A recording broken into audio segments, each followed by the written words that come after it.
Hey guys, White Sheep here with another review of Agents of S.H.I.E.L.D. I'm going to give you a quick recap of this episode, just a couple sentences, just right off the bat. This episode was not bad, but it wasn't great. It was not, mediocre either. I think it was good. It was a solid episode that focused mainly on advancing storylines and character building. That being said, there were some other issues that I found, like there are still some issues with subtlety, but nothing really blew me away, like in especially last episode with the whole, drama surrounding Simmons. That just blew me away. And each of the previous couple episodes had moments where I was really excited. They did a really good job at certain things, and they just, were great, and they showed flashes of brilliance. This episode, fewer flashes of brilliance, but still a good example of what the show can do and can be.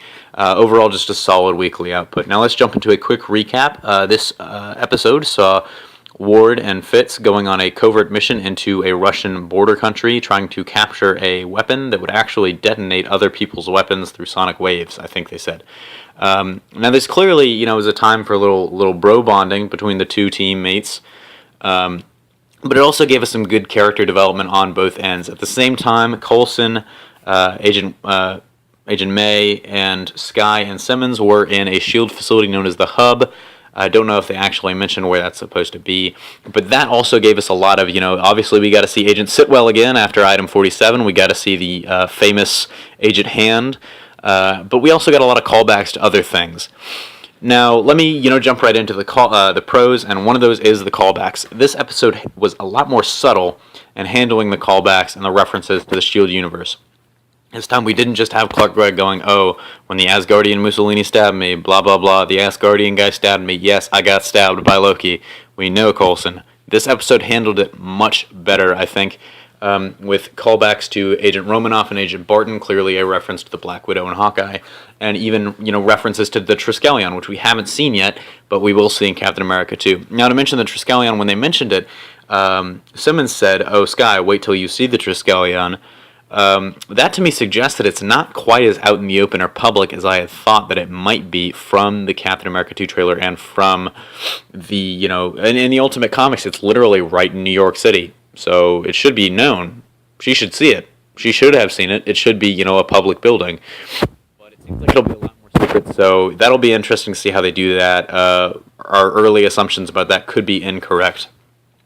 Now moving on, another thing they handled better was character development. They wrapped up, or they didn't wrap up, but they kicked the can along with a lot of storylines that were really fantastic, I think.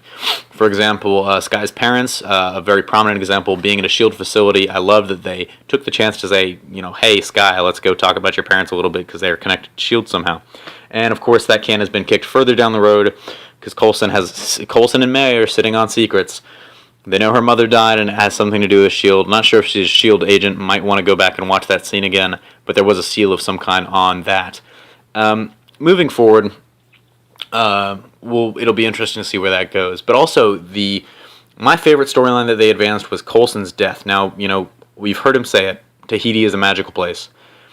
This episode was handled masterfully in terms of, just how they handled that. Because earlier in the episode, he got hung up saying, oh, Tahiti's a magical place when he was talking to Agent Hand. And I thought they were just going to leave it at that and be like, oh, he suspects something. But, much to my surprise and joy, really, they referenced it later on at the very end with the end credit sequence where he's trying to access a file about his death and recovery. Not only can he not access it, apparently he needs Nick Fury to sign off on it, so he knows there's a conspiracy at the top. Maybe we'll get that later. Maybe another appearance by Sam Jackson, which would be great. Also, in terms of character development, I really liked that they kind of expanded the, relationship between Ward and Fitz, more than, oh, egghead and tough guy. I feel like that was handled really, really well, especially when we get to see that they actually care, that Ward actually cares, and I think this is the strongest episode Brett Dalton has had so far. We saw him, he's not just a 2x4, he actually cares, he conveyed that. Now, he still has some places to work, but this is certainly a good sign going forward. And we also saw good development with Fitz and Simmons. Simmons, getting outside her box a little bit, her little, good girl that follows the rules box, and Fitz becoming, sort of a little bit of a more impressive tough guy, able to hang with Ward clearly. But it was actually, a great episode just seeing the banter between Fitz and Ward. And I'm very happy they handled some scenes like they did, like the bar scene where Fitz, saves the day, but it's really he saves the day by his own design. That was impressive, and it shows that he's not just an egghead. So we're getting some multidimensionality to these characters. A decent episode from Sky, who really she did okay, but it was nothing to really write home about. She didn't f everything up, and she did handle the emotional scene at the end fairly well, but I feel like she still got some ground to cover. Really, the big story in this episode is that Ward actually did better. Coulson, once again, always fantastic. I would say Ward is probably the MVP of the team for this episode because he actually did probably the best job acting.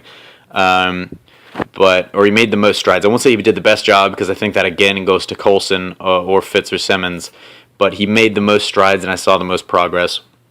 And Ming-Na Wen, criminally underused. I'm waiting for that Ming-Na Wen special episode.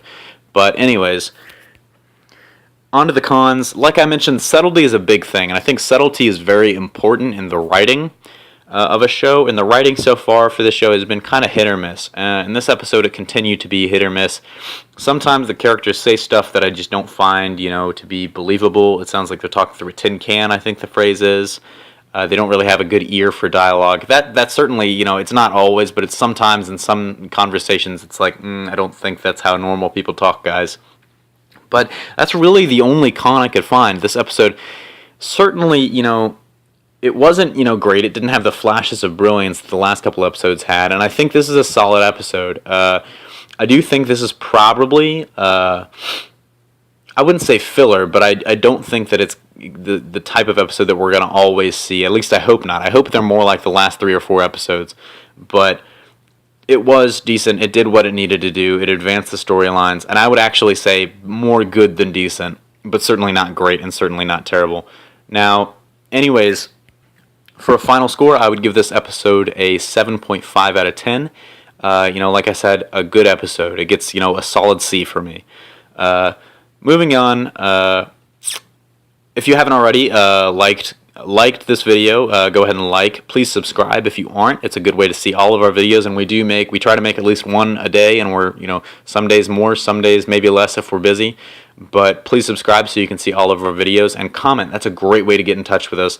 Me and Josh are always active in the comment section. We love hearing from you guys, and we love responding to you guys. And that's my favorite thing about YouTube is that you can get that banter, the back and forth. This Google Plus comment system kind of does suck. I see why they're doing it, to try and advance the brand of Google Plus since no one uses it.